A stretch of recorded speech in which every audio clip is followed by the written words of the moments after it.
Alcatel One Touch Fire модел, който работи с Firefox операционната система.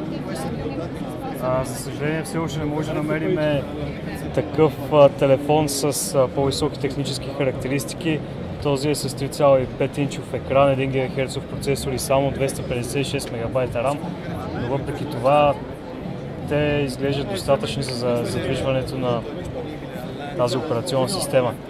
Другото, вчера тествахме ZTE телефоните също с Firefox операционната система. Не бяхме твърде очаровани от плавността на движенията. Не знам какво можеш да кажеш в момента, дали при Alcatel нещата са по-добре. Приблизително по същия начин работят приложенията, но предполагам, че това ще е много бюджетен телефон и едва ли ще е проблем за хората при положение, че цената е толкова ниска.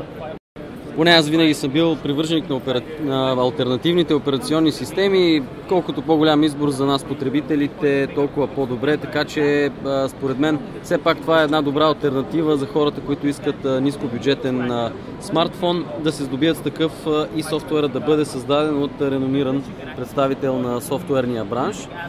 Така че съвсем спокойно, ако имате възможност да се доберете до някой от тези Alcatel или ZTE като опция за бюджетно решение, може да се замислите върху това. Имайте предвид известните компромиси в хардуера, които ще трябва да приемете. Ако искате това да се случи, съответно тези компромиси могат да доведат и до определен лаг в плавността на движенията и така наречения user experience, но все пак това е нещо, което всеки потребител трябва да прецени сам за себе си, от какво се нуждае, с какво може да направи компромис.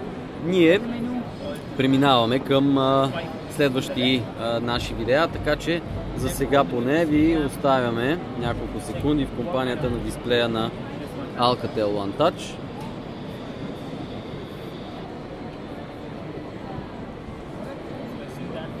Чао и до скоро!